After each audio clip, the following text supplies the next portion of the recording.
Senhor presidente, senhores vereadores, vereadoras, antes de iniciar meu procedimento, quero aqui fazer referência à presença aqui do ex-prefeito de Várzea Grande, Eduardo Tadeu, que está ali atrás, que hoje também é colaborador da Fundação Perseu Abramo do PT.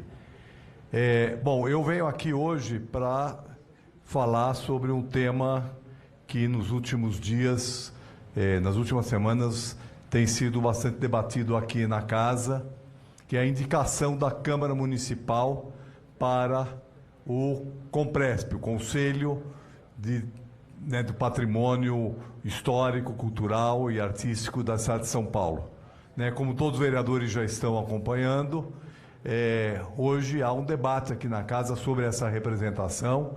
A Câmara de São Paulo tem uma vaga no CONPRESP, entre 9 vagas.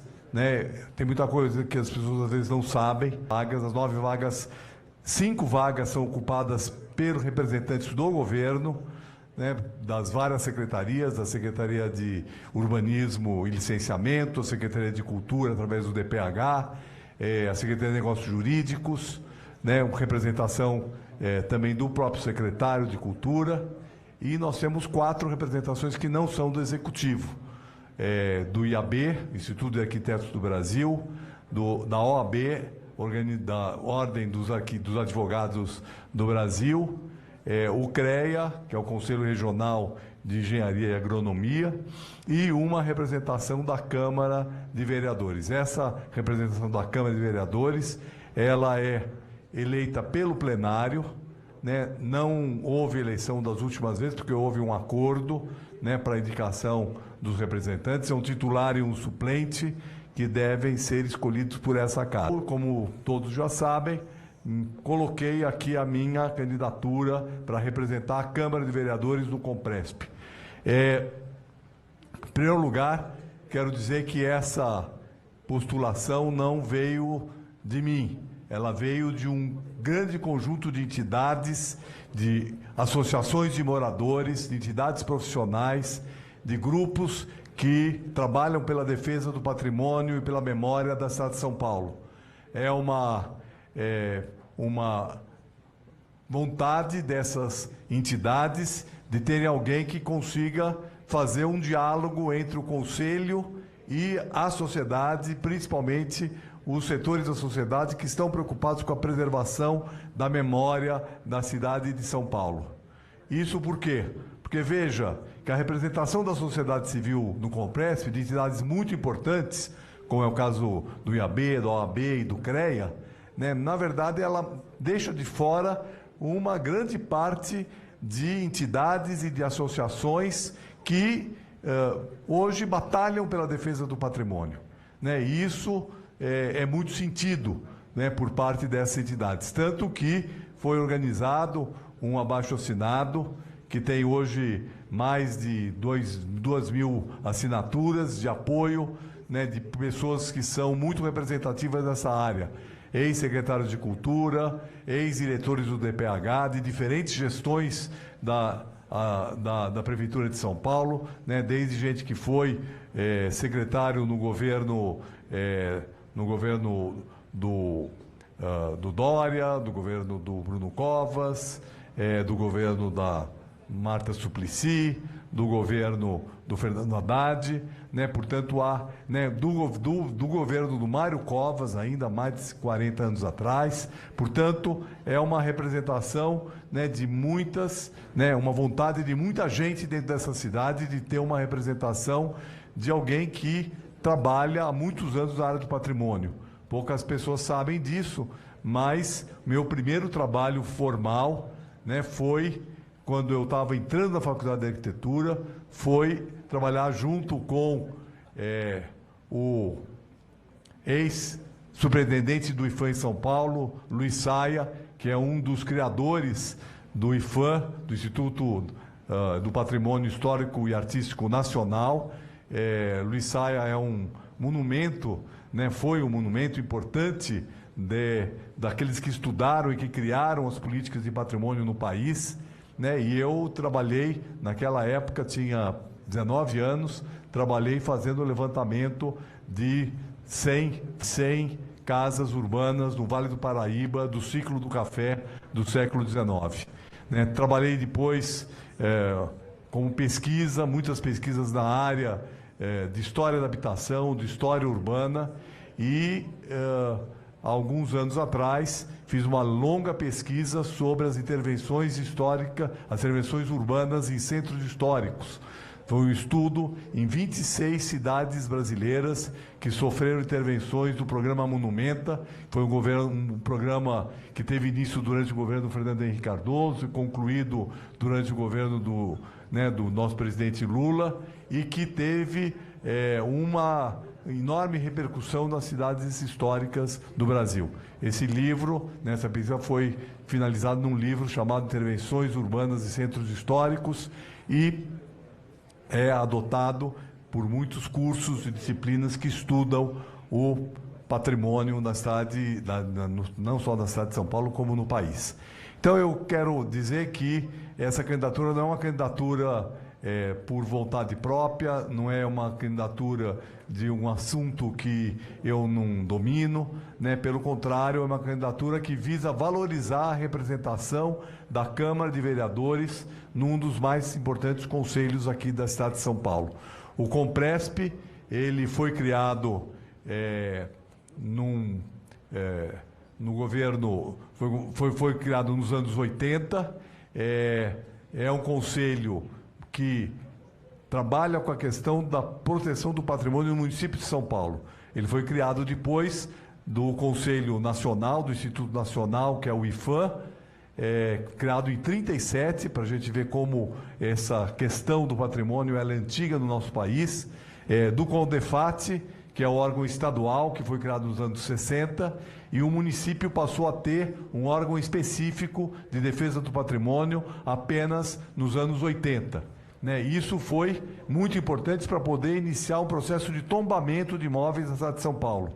A cidade de São Paulo já tinha, desde 75, 76, uma política de uso do solo que protegia imóveis com valor arquitetônico, histórico, que era uma zona do zoneamento. A Z8-200 era uma zona que foi criada na lei de zoneamento já dos anos 70, que estabeleceu quais eram os edifícios da cidade daquela época que deveriam ser protegidos. E como o município não tinha um conselho, não tinha o que veio a ser o Compresp, a maneira de proteger esses edifícios se deu através da legislação de uso e ocupação do solo do zoneamento. Então, a Z8-200 foi a precursora do processo de proteção aos imóveis de patrimônio na cidade de São Paulo. Com a criação do Compresp, foi possível iniciar, então, o processo de tombamento e, nesse período, desse período de lá até agora, nós tivemos uma evolução muito grande nas políticas de proteção ao patrimônio na cidade de São Paulo. Nós tivemos, por exemplo, no plano diretor de 2002, a criação das EPECs, com 3 categorias diferentes de ZPEC, muitos imóveis foram definidos como imóveis que deveriam ser protegidos no processo participativo de elaboração da Lei de Uso e Ocupação do Solo, que foi aprovada em 2004. A partir de 2002, então, se iniciou a elaboração dos planos regionais e da Lei de Uso e Ocupação do Solo, e muitos imóveis foram sugeridos no processo participativo pela sociedade para que pudesse ser estudada a sua proteção, e ao longo da década seguinte, muitos desses imóveis propostos foram efetivamente tombados ou protegidos na cidade de São Paulo. Em 2014, nós demos um outro avanço importante nessa legislação de proteção ao patrimônio, porque até então ainda se trabalhava com a ideia da proteção de patrimônios, como se costuma falar, em cal e pedra, ou seja, edifícios físicos que deviam ser protegidos, ou, no caso, também paisagens naturais, e bairros. Em São Paulo nós temos aí vários bairros tombados, como, por exemplo, os Jardins, como, por exemplo, o Pacaembu e outros bairros, principalmente da Companhia City, que foram também tombados, protegendo, portanto, o seu principalmente o patrimônio ambiental e urbano desse bairro, não necessariamente as edificações. As edificações podem ser derrubadas. Mas nós não tínhamos, na legislação de São Paulo, a proteção de usos importantes para a cidade. Né? Então, nós tivemos aí, no começo dos anos de 2010, nós tivemos um caso bastante exemplar, que foi o caso do Cine Belas Artes. O Cine Belas Artes estava e ainda está num edifício alugado, e o proprietário quis despejar o cinema e transformar a área do cinema, que todos conhecem, o Cine Belas Artes, ali na esquina da Paulista com a Consolação, transformar numa loja de departamentos. Né? Ou seja, né, praticamente extinguindo um dos cinemas mais antigos e mais importantes da cidade, que não só é importante por ser um cinema de rua, e os cinemas de rua são muito importantes porque eles garantem a ocupação do espaço público na cidade, mas também porque os cinemas de rua são aqueles que têm uma programação de cinemas do circuito alternativo a Hollywood. Né? E é onde a gente pode ver filmes brasileiros, onde a gente pode ver filmes que não são aqueles que vão passar nos cinemas de shopping. Portanto, a proteção, né, desse cinema é muito importante. Houve todo um movimento, uma grande mobilização da sociedade. Ele não foi aprovado o seu tombamento, mas, né, esse processo durou 2 anos. Em 2013, nós iniciamos então a discussão do plano diretor, que foi aprovado em 2014, e criamos uma categoria específica de ZPEC, né, de Zona Especial de Proteção Cultural, que foi a Área de Proteção Cultural, né, ZPEC-APC, que significa a possibilidade de se preservar o uso, mesmo que haja transformação do imóvel. Se o imóvel, o edifício, não tem um interesse patrimonial específico, ele pode ser transformado desde que o uso permaneça naquele local. Né? Porque, né, o que nós estamos assistindo na cidade de São Paulo é um processo de especulação imobiliária muito forte, produção imobiliária muito forte, que tem expulsados que não conseguem pagar o mesmo preço que se é pago no mercado imobiliário. Portanto, um cinema de rua, portanto, um centro cultural privado, né, que não é do poder público, né, um lugar que tem uma memória afetiva para a população, ela não podia ser protegida, e através da ZPEC-APC ela passou a poder ser.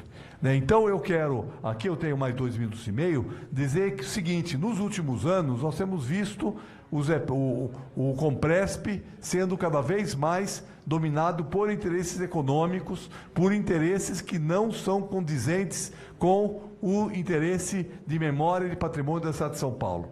Eu não vou dizer que o patrimônio não faz parte da possibilidade de desenvolvimento econômico da cidade. Ele faz parte, sim, e não só faz parte, como ele tem um papel importante, porque uma memória, uma cidade que destrói seu patrimônio arquitetônico, que destrói seu patrimônio cultural, seu patrimônio paisagístico, é uma cidade que perde o interesse. São Paulo é uma cidade viva, porque ela tem esse patrimônio, porque ela tem a possibilidade de contemplar no seu território uma diversidade de situações.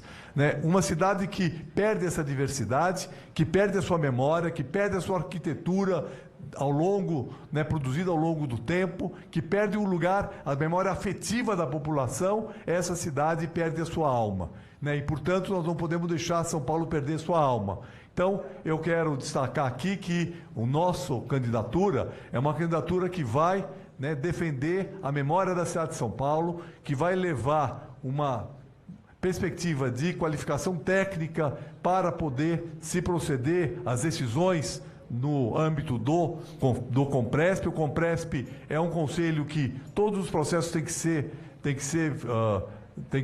ser acompanhados de um parecer de um conselheiro, né? Não é uma presença a passeio, não é uma presença para fazer discurso, é um lugar para trabalhar, para poder escrever pareceres, definir quais são as posições que devem ser adotadas pelo Conselho. Essas decisões têm um impacto muito importante em todo o desenvolvimento urbano, cultural e afetivo da cidade de São Paulo. Portanto, a nossa candidatura não é uma candidatura para defender interesses pessoais, interesses econômicos, interesses de grupos, é para defender a memória e o patrimônio da cidade de São Paulo, que são fundamentais para que essa cidade continue tendo alma. A gente vê aqui espalhado trabalhado pela Câmara Municipal, várias fotos sobre a cidade de São Paulo nos anos 20, nos anos 30, nos anos 40, e grande parte dessa cidade já foi destruída, e se nós não tomarmos cuidado e não tivermos uma efetiva ação do Conselho do Patrimônio da cidade de São Paulo, isso vai continuar acontecendo e a nossa cidade vai ficar apenas nas fotografias e nos filmes antigos. Muito obrigado.